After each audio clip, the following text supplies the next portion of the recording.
All right, Rabosai, good morning. Let us begin a beautiful, beautiful daf ahead of us today, beginning by thanking our sponsors for the Shara Talmud Torah sponsors for the month of Av, Paul and Kathy Pollack, in honor of all of their grandchildren. Baruch Hashem, may they continue to grow and become the best version of themselves. Truly beautiful. Our week of learning sponsors, Bill and Raizy Eskin, nishmas, Bill's father Mordechai ben Dovid, Raizy's mother Tzvyah, Bas Moshe Aron, as well as our week of learning sponsors by the Daf Yomi group in the Schus of a complete and enduring refuah shlema for Yehuda ben Michal. We hope that in the merit of our Talmud Torah, he together with Kol Cholei Yisrael will have a complete and enduring refuah.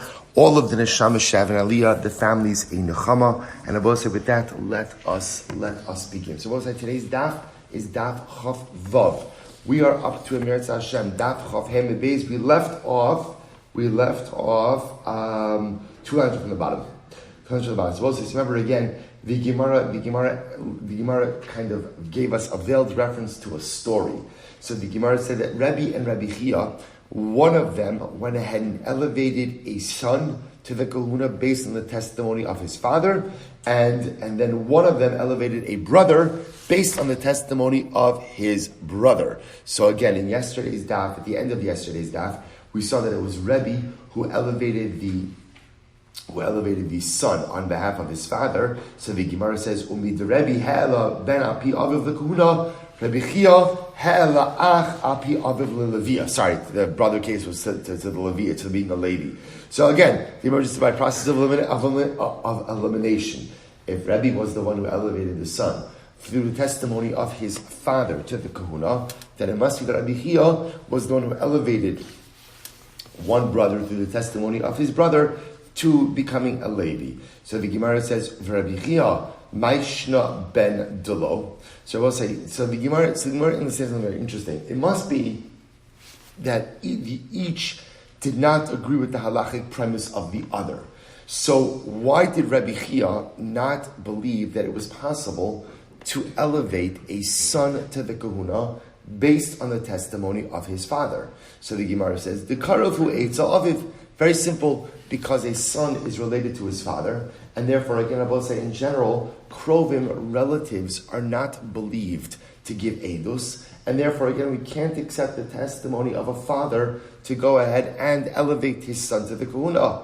To which the Gemara says, one second, Ach nami Karav hu Eitzel Aviv, but one second, at the end of the day, brothers are also related to each other. So if that's the case, if brothers are related to each other, how can you elevate one brother to the Leviyah, right, based on the testimony of another brother? To which the Gemara says, Chav Vav Amud Aleph, b'Masiach lefi tumo. Now we'll say, what was the case? The case was Masiach lefi tumo. Now we've seen this many times throughout our journeys in Shas. Masiach lefi tumo, means like this, that in certain situations, you may have a person who is not believed to give testimony. Let's say a person is unfit, a person, for whatever the reason. There is a concept of Masiach lefi tuma, which is when a person voluntarily provides information, not in the context of testimony, but just again, Masiach lefi tuma means literally he's conversing of his own accord. In other words, just giving us information. That information has a degree of credibility because it is not given as a form of testimony. So what the Gemara is suggesting is like this. When does Rabbi Chia say that Allah Lamaisa, you could believe a brother to elevate his fellow brother to the Leviyah? That wasn't when one brother was testifying on behalf of the other. That was when one brother was just giving information as a free flow of information, not in the context of testimony. The Gemara gives an example, I will say. What's an example of Masiach lefi tumo? Listen to this. Like the following case. We'll say there was once a guy. And this guy was just simply providing information. Again, he was not solicited for information. He wasn't asked for information. He was just simply recounting something. What was he recounting? Listen to this. Va'amar zichurani kishani tinok. I remember when I was a kid. Umurkov al ksefo shel abba. I used to ride on my father's shoulder. My father would give me a shoulder ride. V'otziuni mi beis hasefer. My father would take me out of school. Ve'evshituni es kutanti. Ve'et biluni le'echol truma be'erev. And my father would take me out of school, and what would he do? He would take me to the mikvah. He would immerse me in the mikvah, and that evening we would eat truma together. This was this kid's childhood memory. And I will say, and again, he's just volunteering this information of his own free will. For Rabbi Chia Messiah, and Rabbi Chia said the story ended like this, that the man ended his testimony, V'chaverai bedilin mimeni. My friends used to go ahead and keep their distance from me. Vayukorin osi Yochanan ochal chalas. And they used to call me Yochanan the challah eater. Yochanan the challah eater. And I will say, this was this kid just recounting a childhood memory. And I will say, from this story, this young man, he was already an adult when he was recounting it, obviously did not consider himself a Kohen. Did not consider himself a Kohen. He's retelling this story as a childhood memory. Ve'elu Rabbi lekahuna alpiv. And Rabbi went ahead and established him as a Kohen based on this testimony. That I will say, if there's one thing we've seen up until this point, in order to certify kahuna, your own testimony certainly is not enough, at least to establish yichus. So we'll say, what do you see from here? The Gemara is just bringing this as an example of Masiach Lefi Tumo. This is just a case of someone who's providing information, again, not in the context of testimony, not in any type of we'll call it, testimonial context, just free flow of information. When a person provides information in this way, even though the same person, right, had this same kid come to Beis Din and given testimony like this, would we have believed this testimony? Would we have believed it? No, because you can't give testimony about yourself in most cases. But because it's just a free flow of information, not in the form of testimony, therefore halacha l'maisa, it is believed. It is believed. Okay. So the Gemara just gives us an example. Therefore, both say, just to kind of pull full circle, therefore Rabbi Chia says, in the case where I believed one brother, to go ahead and give testimony about the other brother's Levitic status, that was also a case of Masiach Lefi Tumo. Incredible. So Tanya, Rabbi Shimon Elazar Omer, Kishem Shetruma Chazaka Lekahuna, Kach Meiser Chazaka Lekahuna. So both said this is very interesting. So Rabbi Shimon Elazar comes along and says, in the same way that Truma consumption is a Chazaka for the Kahuna. So we'll say, now remember, we are still, what's our primary sugya here? Our primary sugya is to try to figure out what activities themselves solidify a person's Kohanic status. That's what we're hyper-focused on right now. So Shimon Elazar says like this: the same way that Truma consumption solidifies a person's Chazaka for the Kahuna, so too the consumption of Meiser Rishon also solidifies a person's Kach Meiser Rishon Chazaka Lekahuna. So to consumption of Meiser Rishon also goes in and solidifies the person's Chazaka for the Kahuna. V'acholik bebeis din ena Chazaka. But I'll look at Rashi for just a moment. V'acholik bebeis din Chazaka dait chasha pi beis din akavua be'ir hayuchol kino truma beisakranos. So I will say what this sounds like is, and if truma disbursement is done through the beis din, that does not create chazaka. Okay, so I will say three statements over here. Statement number one, truma consumption establishes chazaka for the kuna. Statement number two, Meiser Rishon consumption establishes chazaka for the kuna. Statement number three, truma disbursement through a beis din does not establish chazaka. So it says, let's analyze this. Meiser Rishon the Levihu. I will say, why does Meiser Rishon consumption establish chazaka for a kahuna? For kahuna, I will say, who gets to eat Meiser Rishon? Who is Meiser Rishon? A Levi. So how does Meiser Rishon consumption work for kahuna? To which the Gemara says, Meiser Rishon the Levihu, Rabbi Elazar ben Azariah. I will say, so first Rabbi Elazar ben Azariah. Because what does Rabbi Elazar ben Azariah say? Disanya to Ruma the Kohen, Meiser Rishon Levi Rabbi Akiva. Rabbi Akiva says in general, Truma goes to a Kohen, Meiser Rishon goes to a Levi. These words of Rabbi Akiva. Rabbi Elazar ben Azariah Omer, Meiser Rishon af leKohen. Rabbi Elazar ben Azariah says, Meiser Rishon can even be given to a Kohen. even be given to a Kohen. To which the Gemara says, that's fine, but Eimer Darav Elazar ben Azariah af l'Kohen. L'Kohen v'lo l'Levi mi amar. They both say, remember again, Eimer Elazar ben Azariah is saying what? That a Kohen could also eat Meiser Rishon. What isn't Rabbi Elazar ben Azariah saying? He's not saying that only a Kohen eats Meiser Rishon. As Rabbi say, when the Brisa says before that Halacha l'Maisa, Meiser Rishon consumption works to prove Kohanic status, that only works if what? That only a Kohen eats Meiser Rishon. All Rabbi Elazar ben Azariah is saying is that what? Even a Kohen can eat Meiser Rishon. In other words, so if you see someone eating Meiser Rishon, there are two possibilities. What are the two possibilities? Either A, what's possibility A? He's a Levi, right? Possibility B is, he's also a Kohen, right? Or he may be a Kohen. So what's the right? To which the Gemara says in. Listen to this, we'll say, first wide line, Basar de Kansinhu Ezra. So we'll say, this is incredible. What are we talking about over here? We're talking about after Ezra penalized the Leviim. We'll say, look at Rashi. Last of the white lines in Rashi. Basar de Kansinu Ezra, le Leviim, de lo leisvuluhu, kidaminim b'yavamis, the Parakesh will say, we'll say, we're back in our Yavamis days, our good old Yavamis days. So we'll say, what happened in Yavamis? Ezra penalized the Leviim. Why did he penalize the Leviim? Because we'll say, remember again, when Ezra comes up, there's only a fraction of the Jewish people that comes up. 42,000 Jews come up with Ezra, a fraction of the population. Which segment was noticeably missing? The Leviim. It's fascinating to see. It sounds like from the Psukim, not one Levi came along with Ezra. So because of that, Ezra penalized the Leviim. He took Meiser Rishon away from them, and he gave it to the Kohanim. So therefore, what the Gemara is suggesting is like this. After this edict of Ezra, they will say, if you see someone eating Meiser Rishon, you know with absolute certainty that what are they?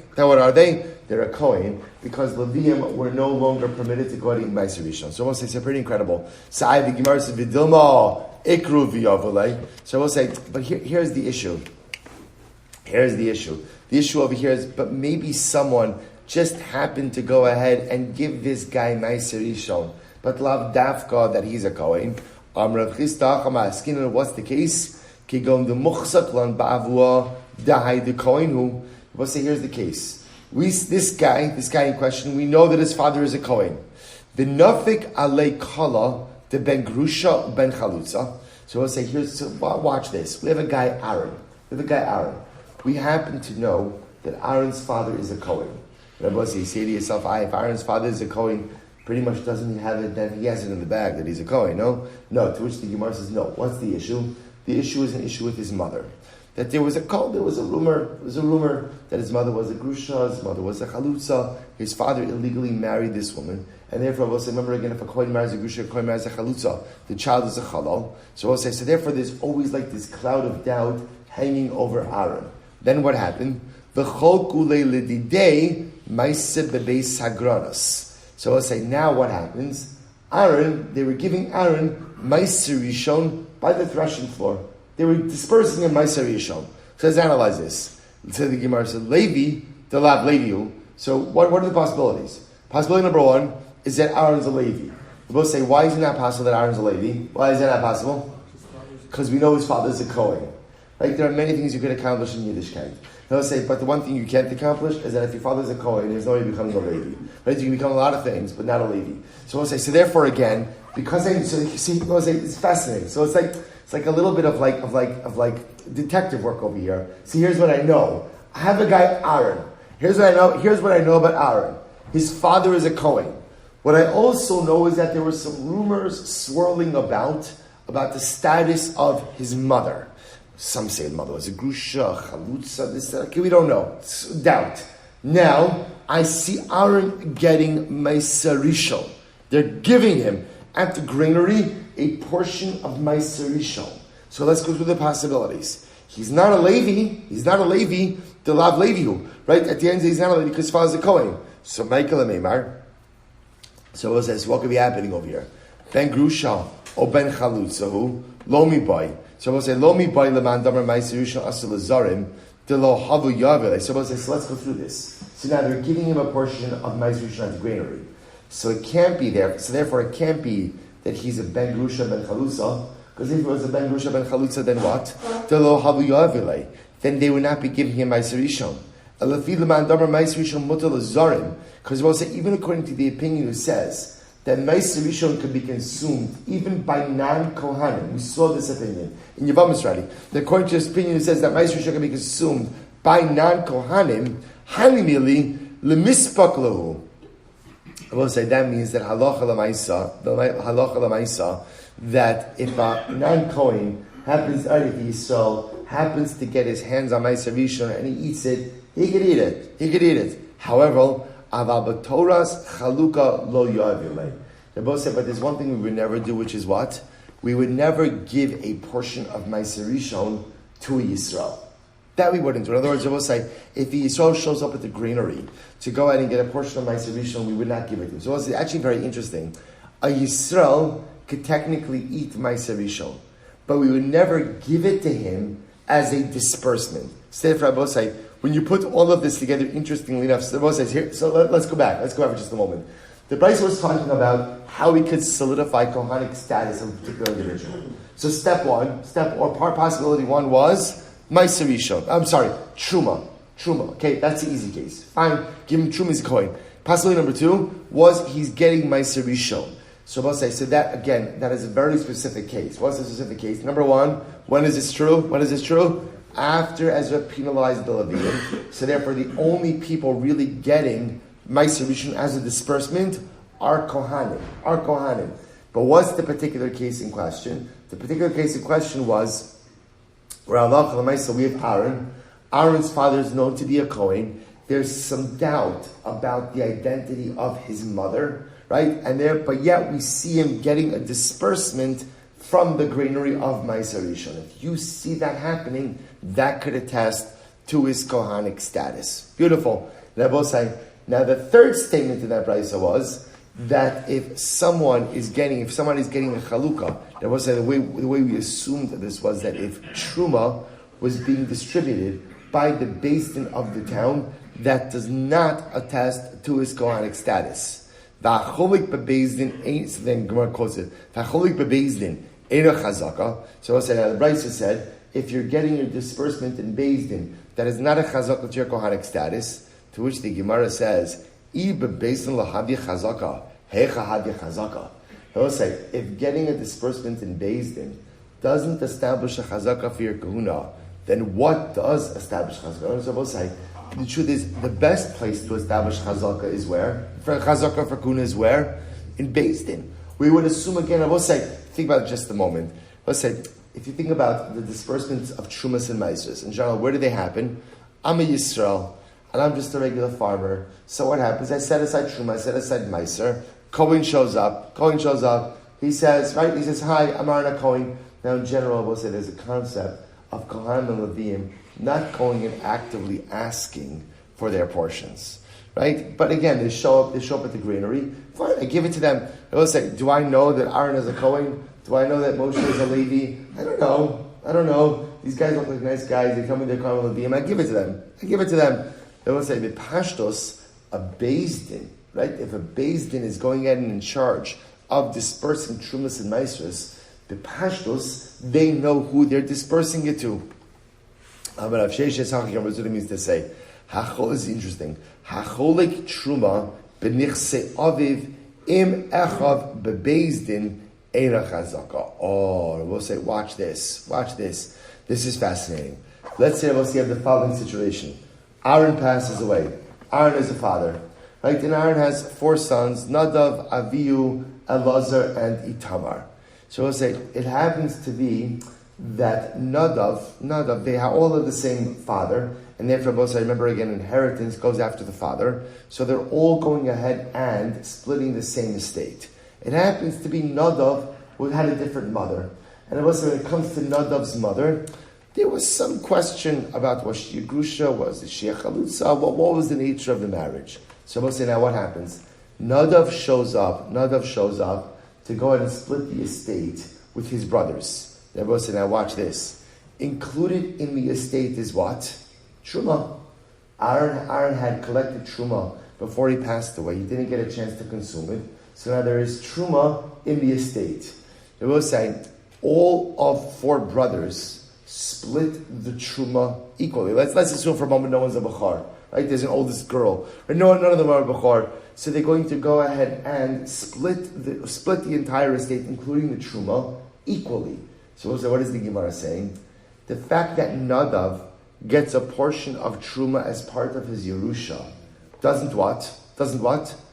not attest to his Kohanic status. Because why is he getting this truma? Why is he getting the truma?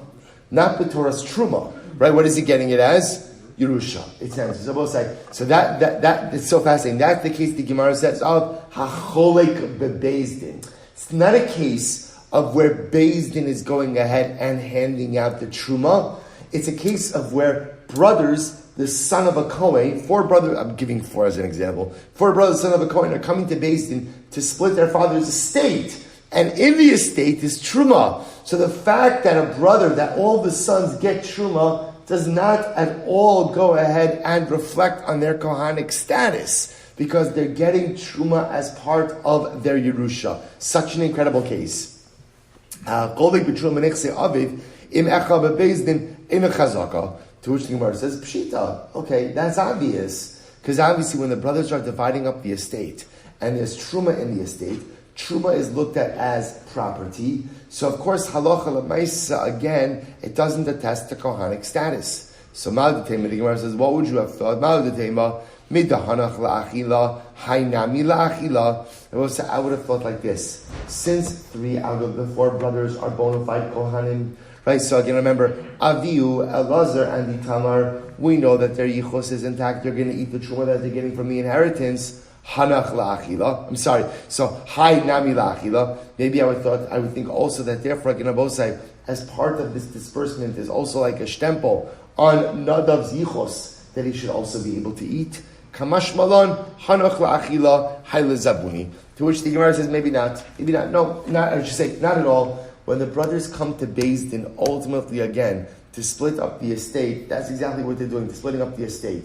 What is Bezdin not getting involved with right now? What are they not getting involved in? They're not getting involved in Nadav's questionable kahuna. Shabbos said, so therefore, what does that mean? Elazar, I should say, Avihu, Elazar, and Itamar. What are they going to do with the truma, ultimately, that they inherited from their father? What can they do with it? They can eat it. What is Nadav going to do with it? Sell it. They will say, again, because Lamaisa, Nadav still has a question of Yichos to work out. So we're not getting involved in that right now. What we're going to do is we're going to split the estate. You're going to say, but 1 second, what is Nadav, the questionable Kohen, going to do with Truma? Very simple. What is he going to do with Truma? He'll sell it. They will say, what in general happens when someone other than a Kohen... By the way, I want to point that you can have a lot of cases like this. Let's just have a case like this. Give you a great case like this, where you have sometimes Yisrael grandchildren who inherit a Kohanic grandfather, right? It could absolutely happen. You can have a couple of convoluted cases like this, but you can have many cases of people who can't eat truma, who inherit truma as part of an estate. So what do you do with it? Very simple. It's a commodity. Now, granted, there's not a lot of money to be made in selling truma. This is a good investment tip, by the way. You're welcome, right? So let's say, so Lamaisa, again, there's not a lot of money to be made in selling truma. Why not? Very limited buying pool, right? Very limited buying pool. In other words, also, remember again, only people can sell to our Kohanim. So the truth is, to a certain degree, you're a little bit at the mercy of the buyer. But Lamaisa, okay, so that's not a strong investment vehicle, right? It's not an incredible return on investment. But Lamaisa, you could sell it. So we'll say this is incredible. Stay for if we bring the price together now, I understand it. So halacha Lamaisa, the price tells you like this: if you see a guy getting truma, that attests to his Kohanic status. Okay, you see him eating Meiser Rishon, attests to his Kohanic status. Now again, that is a narrowly defined case as occurring after Ezra, where Levium no longer get Meiser Rishon, with a guy whose status was subject to some level of controversy. You see him eating Meiser Rishon, that could attest to his Kohanic status. However, if you see truma being given to someone as part of an inheritance settlement, being adjudicated by Beis Din, that does not attest to his Kohanic status, because when Beis Din awards him the Truma, they're awarding him the Truma how? The Torah as a form of inheritance, and not as what? An attestation to his Kohanic status. Incredible. To which the Rabbi Yehuda Omer, Eiman L'Kuna Pi Eidachad. So Rabbi Yehuda said that Allah Chalamaysa, we do not go ahead and establish Kuna based on the testimony of 1/8. To which the Gemara says, Dabosai, I'll point out to her something very interesting. In our Mishnah, which was on,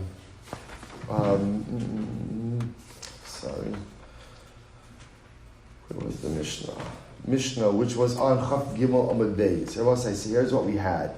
We had Rabbi Lazar who said, Ma'alin L'Kuna Pi Eidachad, that you could establish someone as a Kohen based on the testimony of one witness. And Rabbi Shimon Gamliel who also said that you could establish a Kohen based on the testimony of one witness. So it seems to be they're saying the same exact things. That's what the Gemara asks over here. Rabbi Shimon Gamliel and Rabbi Lazar, Rabbi Eliezer, aren't Rabbi Shimon Gamliel and Rabbi Eliezer saying the same thing? So maybe what they're arguing about is the following case where you have one witness who objects. What does this mean? The Rabbi Eliezer Savar, Ir Erchad, Rabbi Shimon Gamliel Savar, Ir Er Trey. So we'll say, look at Rashi just a moment. Rabbi Eliezer Savar, 5 lines of the Bible in Rashi. Rabbi Eliezer Savar, Ir Erchad, Havi Ir Ve'ein Echad Neman Alav Lachshiro. So maybe Rabbi Eliezer says like this, that if you have an 8 echad who comes along and says that what? This guy is not a Kohen. He brings a claim disputing the Kohanic status. Having another 8 echad who testify that he is a Kohen is not going to work. Versus Rav Shimon Gamliel who says that no, if you have an 8 echad who's saying that he's a Kohen, in order to disprove that 8 echad, what do you need? Ir or Trey. You need 2 witnesses to object. So the Gemara says that's true. Ha'amar Rabbi Yochanan, Divrei HaKol, Ein irer pachos mishnayim. Rabbi Yochanan said everyone agrees that what? That Allah Chalamaysa, in order to disprove a person's Kohanic status, you need at least 2 witnesses. What's the case here? Interesting. The muchsak lan bavod the high the koinu. We'll say here we go. Here's the case. We have a guy. We're going to call him Aaron. Aaron's father is a Kohen. We'll say everyone knows Aaron's father is a Kohen. His yichos is intact. Good. Now what happened? So Shabbos said presumably that would allow Aaron to allow him to be considered a Kohen as well. Here's the problem. Here's the problem. A rumor went out about Aaron saying that his mother was a grusha or a chalutza. Now we'll say, now what happens? Va'achsine. Now we'll say, now as a result of that call, so we'll say, so just tell you what happened is in the beginning, right? We assumed Aaron was a Kohen. Why do we assume Aaron was a Kohen? Why do we assume so? His father's a Kohen. Good, everything's good. A rumor started that his mother was a grusha, mother was a chalusa. But say, what do you do with a rumor? So in general, in halacha, how to deal with rumors is dependent on the nature of the rumor. There are different rumors. So without getting into that right now, rumor starts. So what do we do? I will say, what do we do when the rumor starts? We remove Aaron from the kuna. In other words, I will say, what we do is we put him on paid leave, right? He's an administrative paid leave, right? So again, we're not saying you're not a Kohen, but we got to figure out what this is. So the call starts, we remove him. Okay. Okay, we'll say, follow this story, by this. It's great. An Eid Echad comes along and says, I know that Aaron is a Kohen. It's not true. His mother was a wonderful lady. She's not a grusha. She's not a chalutza. She's nothing. Right? She's a regular person. Aaron is good to go. Okay, great. Eid Echad comes along and say, therefore, what do we do? We restore him back to the kahuna. The story is not over. Another 2 witnesses come along and say, no, it's not true. Aaron's mother was a grusha. She's still a wonderful lady. But Lamaisa, she was a grusha when she married Aaron's father. Illegal marriage. And therefore Aaron is a halal. What happens? Vachsine. Once again, we remove him from the kuna. Not done. Va'asa Eid Echad va'amar yidana beid kohen. An Eid Echad comes along and says, not true. His mother is not a grusha. Right? And he gives her, Aaron's a kohen. Okay. Then we'll say, now what happens? Va'amar yidana beid kohen. So we'll say, here we go. Udukuli alma misar from this. I will say, now here's what's interesting about this case. If you follow the flow, here's what you have. Right? Young Aaron. How did Aaron's life start? Right? As a Kohen, life was good. As a Kohen, we'll say, then what happened? Right? So there was a call. Now remember again the story. There was a call. Call happened. Ben Grusha, Ben Chalutza. Okay? Put him on leave. So it starts with a call. We'll say, what happened after the call? Father. What happened after the call? Eid Echad, that he's good. Okay? Then, 2 witnesses, Ben Grusha, Ben Chalutza. Then, another Eid Echad that he's good. So the Gemara says like this. We will say, essentially, what do I have over here? I have 2 witnesses attesting to his Kohanic fitness. So the Gemara says, D'kulei Alma, mitztarfen la'edus. Everyone agrees that halacha l'maisa, the 2 witnesses who testified that Aaron was really a fit Kohen, they could combine. And I will say, that's a huge chiddush. Why is that a huge chiddush? Because they did not testify together. But again, we'll talk about that in just a moment. Everyone agrees that that you can go ahead and combine those 2 individual witnesses to form a testimonial unit of 2 Eidim testifying to the fact that Aaron in fact is a Kohen. V'hacha, listen to this. V'hacha demechosh lezelusa debeidina kamiflagi. So I'll say, what's the point of contention? This is fascinating. Do we have to be worried? Lezelusa. What does lezelusa mean? Do we have to be worried about impugning the reputation of Beis Din? We'll say, what does this mean? We'll say, this does not look good. Right? Why doesn't it look good? Because what we're constantly doing over here is we're flip-flopping over the reputation of Aaron the Kohen, right? He is a Kohen, he's not a Kohen. He is a Kohen, he's not a Kohen. We restore him, we take him down. So at a certain point in time, I will say, do we have to be concerned? And this is actually very interesting. So I will say, there's a concept that we've seen this many times throughout Shas, which is, we have to be careful to maintain the integrity of the Beis Din. Because if the integrity of Beis Din is compromised, then that leads to an erosion, a fundamental erosion of the integrity of the halachic system. So sometimes I will say what we have to do is we have to place the integrity of the Beis Din over the needs of the particular individual. So we'll say in a case like this, where is Beis Din doing anything wrong? Is Beis Din doing anything wrong? No. I'll say this just happens to be a crazy case of a rumor, an Eid Echad, 2 Eidim, and Eid Echad. So there's just a constant flip-flopping. The problem is, I'll say, as often happens in life, is that people often don't know the details. They just kind of see like a big picture and they draw their own conclusions. So the problem is, even though there's very good reason for the flip-flopping over here, do we have to be concerned that at a certain point I just need to shut this down because this does not look good for the Beis Din? So the Gemara says, listen to this. Tanakama Savar, Kevan da'achsine lo maskinole. Tanakama says, you know what the truth is? Once you remove him from the kahuna, which will say essentially means after those 2 Eidim come and you remove him from the kahuna, lo maskinole. We shut it down. At that point, we're shutting it down. Because also we have to be concerned about impugning the integrity of the Beis Din, which I will say, if you think about it, is really unfair to Aaron. Right? Why is it unfair to Aaron? Because there is another aid that's coming, which is that Aaron has 2 witnesses who go ahead and testify to his Kohanic fitness. But I will say, this is an incredible musr. The incredible musr is that sometimes the needs of the collective always outweighs the needs of the individual. So I will say, in this case, the needs of the collective is maintaining the integrity of Beis Din. And maintaining the integrity of the Beis Din, says the Tanakama, means not flip-flopping. Not flip-flopping, right? 2 witnesses came, they said, Aaron is a Ben Grusha, Ben Chalutza, that's it, we're done, case shut. Another witness comes, we can't do this, you have to maintain the integrity of the system. And therefore, again, Rabbi Shimon says, no. Savar anon achsinale, va'anon maskinale. Rabbi Shimon says, no. You know how you maintain the integrity of Beis Din? You know how you maintain the integrity of Beis Din? Follow the halacha. That's how you maintain integrity. Right? So again, this is a complicated, convoluted case, but Lamaisa, follow it through to the end. We removed him from his kuna, now let's restore him. And and we're not worried about impugning the integrity of Beis Din. I will say, and I want to be clear, it's not the pshat that Rabbi Shimon Gamliel doesn't care about the reputation of Beis Din. Rabbi Shimon Gamliel says a Beis Din has one job and one job only, and that is what? That is what? Uphold the halacha. Uphold the halacha, and ultimately, again, you have to uphold the halacha. What people think, you can't control what people think. Anyone who cares enough to find out about the truth will find out about the truth. And anyone who wants to come up with their own ideas will come up with their own ideas. So this is incredible. So therefore, that's the machlokes over here. Maskef Rav Ashi. Rav Ashi says, Ihachi, afidu treu treinami.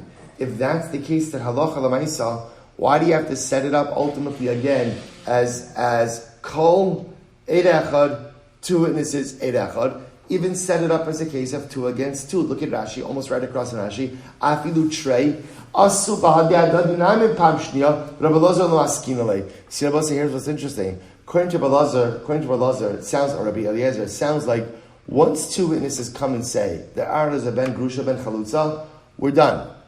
We're done. Which means that even if immediately afterwards 2 witnesses were to say no, he is not a ben grusha ben chalutza, it sounds like over here that we would not be listening to them. So why don't you set up the case like that? That's even more compelling. To which the Gemara says, Amar Rashi, the mitzarfin le'idos kamiflagi. I will say this is fascinating. To which the Gemara says, no. In fact, the machlokes is something else. I will say this is fascinating. I just want to point out, by the way, this machlokes of we originally thought the machlokes was arichoshesh lezelusa de beidina. Do you have to be choshesh for impugning the integrity of the Beis Din? Which I will say is a fascinating idea about whether or not do you have to be concerned with the way things look, or in life, do you just do what's right? Which I will say, isn't that a tension that we live with all of the time? Right? Do I have the right to say, you know what, as long as I know what I'm doing is correct, I don't care what it looks like or what other people think? Or, no, even if you're doing what's right, you still have to be concerned with what other people think. So I will say, this is not only machlokes for Beis Din. Who else is it a machlokes for? It's a machlokes for us. So I will say, so what is the halacha, the personalistic halacha in that case? Right? Can you just do what's right and not care what people think? And the answer is a resounding no. In other words, I have to do what's right. Am I obligated to care about what people think? I'm not really obligated to care about what people think, but I am obligated to care about what my actions look like in the eyes of others. Bless you. In other words, there's a concept, Rabbi say, of v'yisen nikiyim. V'yisen nikiyim means my actions have to look correct in the eyes of others. It is not enough for me to know that what I am doing is correct, but they have to look correct, because chas v'shalom, if my actions look incorrect or wrong in the eyes of others, there's 2 problems. Number 1, people may learn from me and may not understand the nuances of what I'm doing, and may end up doing something wrong. And also, if people think I'm doing something wrong, I'm an ambassador of HaKadosh Baruch Hu. Each of us is an ambassador of the Ribbon Shalom. If people see me doing something wrong, that's a chilul Hashem. That's a desecration of He who I represent, i.e. the Ribbon Shalom. Sefer Rabbi say, we are choshesh lezelusa de beidina in our personal lives as well. I have to know what I'm doing is correct, but I also have to make sure that my actions look correct in the eyes of others. In any event, the Gemara says, but that's not what they're arguing about. What are they arguing about? Rabbi says it's fascinating. What they're arguing about is, see, Rabbi say, the Gemara took it for granted. Remember, what was the progression? Let's go back. What's Aaron's narrative? What's Aaron's life story? Aaron's life story is he started off in the comfortable confines of the kahuna. Happy, lucky, right? Wonderful. Then what happens? Kol comes along. What's the kol? Right? Ben grusha, ben chalutza. Let's follow the progression. Right? Remove him from the kahuna. Then what happens? Eid echad is good. 2 eidim is not good. I mean, he's not good, but you should understand. 2 eidim is not good. And then what? Eid echad is good. So you want to see what the machlokes is? Do the 2 individual eidim who said that is good, can they in fact combine to form a testimonial unit? Here we go. So the Gemara says, Ella Amar Vashi b'mitzarfin le'idos kamiflagi. They're arguing about whether or not 2 individual witnesses have the ability to combine to form a testimonial unit. That's the machlokes. When we plugged the Dahani to Rabbi says fasting. Here we go. Ein edusan mitzarefes ad sheyiru shneihem ke'echad. So Rabbi say the Tanakh says 2 witnesses cannot go ahead and form a testimonial unit until what? Until when? Until they see the same event at the same time. Look at Rashi, almost right across in the Gemara. Achir shneim ke'achad, esa eidos lafuki echad omer b'fanai helvu, ve'echad omer b'fanai hodelo alav. I will say, give you an example. Rashi actually says something like this. There's two things that's happening over here.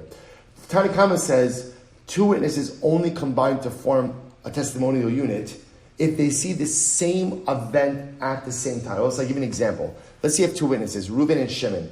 Reuven says, I saw A lend B $10,000. I saw the halva. Shimon says, B, the borrower, told me that he borrowed $10,000 from A. Right? So let's say you hear the distinction in the cases. Now, if you think about it, both A and B, both Reuven and Shimon are both testifying that what? That B, that A lent B $10,000. But they're not testifying about the same thing. Right? Reuven says, I saw the loan. Shimon says, the borrower told me he borrowed the money. See, they're saying the same thing. They're saying the same thing. They're both testifying to the fact that A lent B $10,000. That's true, but they're not testifying about the same event. So therefore, the Gemara says like this. Tanna Kama says that halacha l'maisa, witnesses only combine when they testify about the same event that they saw at the same time. Rabbi Yeshua ben Karcha Omer, afilu b'ze'ach hazeh. Rabbi Yeshua ben Karcha says that halacha l'maisa, no, even b'ze'ach hazeh. At the end of the day, even if they saw one, right, if you look at Rashi says over here, furthermore again, their eidos is not upheld until ultimately, again, they testify together. Which I will say means seeing the same event is not enough. Seeing it together is not enough. But what else do you need to have? They need to testify together in Beis Din. Rabbi Nassim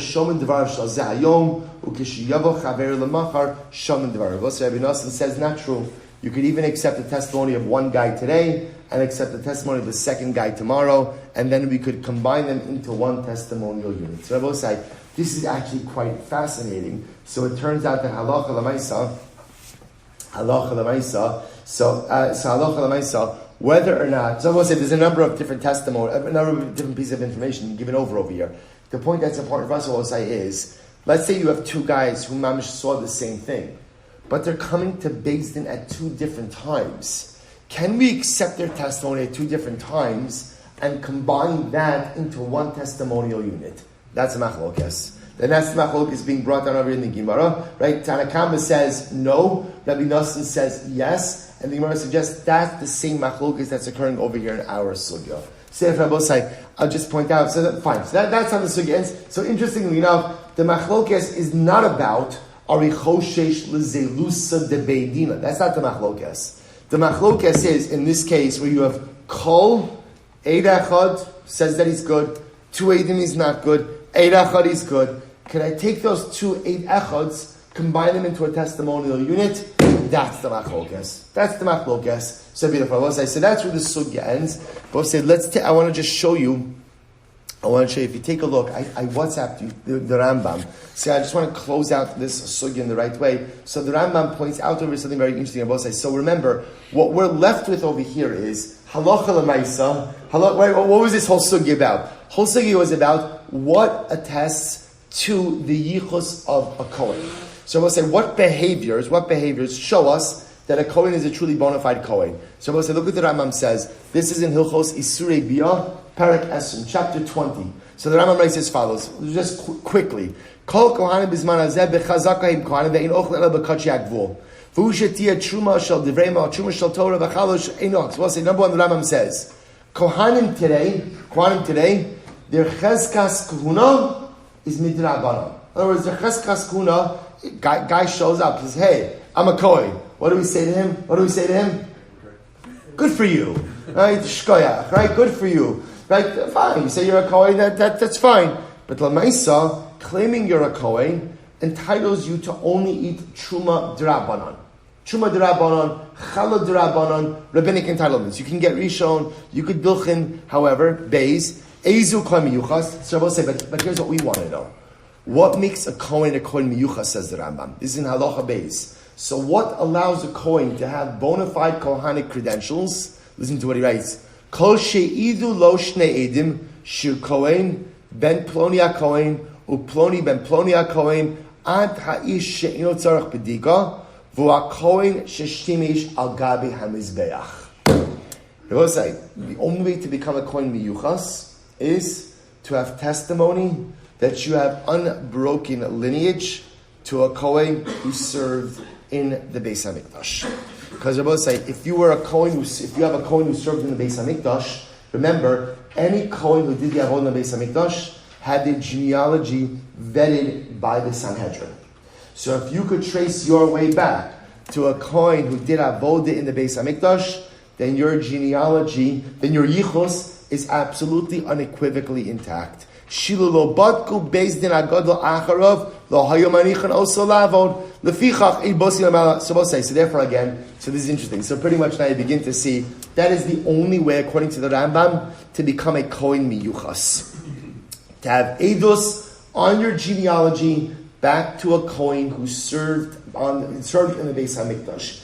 Anything less than that, they will say, well, what? We'll give you Kohanic Yichus, quote unquote, midrabanon. But ultimately, to be called a Kohen Miyuchas, who ultimately, again, could eat Truma Da'araisa, could eat Chala Da'araisa, you'd have to trace your lineage back, ultimately, all the way to the Mizbeach. So I will say, the Rambam goes on and he says, Chala Bizman Azav. So again, the Rambam then goes on to discuss the halachos of Chala, but again, I will say, that is the halacha with establishing a Kohen Miyuchas. So I will say, therefore, it turns out, we went through this whole sugya, Truma consumption doesn't make you a Kohen Miyuchas. Chala consumption doesn't make you a Kohen Miyuchas. Getting Rishon doesn't make you a Kohen Miyuchas. Duchening does. Those are all Kohanic behaviors. Beautiful. The only thing that makes you a Kohen with intact Yichus is Eidos, tracing you to an ancestor who served in the Beis HaMikdash. Incredible. We'll say, let's look at the Mishnah and then we'll stop for today. Mishnah. Hayisha shenech b'sha b'dei ovei kochavim. We'll say a very interesting case here. A woman who was taken captive by Gentile captors. So remember again, up until now, we've always operated with an assumption that unfortunately when a woman was taken captive, what do we assume happened? She was violated by her captors. Right? So the Gemara says something very interesting over here. If a woman was taken captive, right, by non-Jews, al yidei mammon mutaris labayla. If ultimately, again, she was taken captive for ransom, for money, this is fascinating. We assume that she was not violated by her captors. Because what's interesting in the Mishnah says that people knew that if they wanted the full ransom, they had to leave the captive intact. Right? The moment you start to do things to the captive is the moment you run the risk of losing the ransom. So I just want to point out, when the Mishnah says stuff like this is reflecting historical realities, right? This is not something that they came up with in the Beis Medrash, right? Now let's say they're living this. They're living this. Jews taken captive, ultimately, and we'll stop over here for today. We'll pick up with this Mishnah. Fascinating sugya, but at least we closed out the sugya of Kohen Miyuchas. Shkoyach.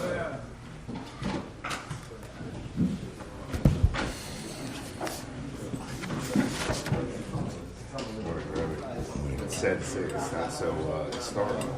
It just came out with another news item about another few. Yeah. The second. Yeah. So. It's. Yeah. Yeah. Ein chadash tachas hashemesh. Have a great day. You as well. Yeah. Amen.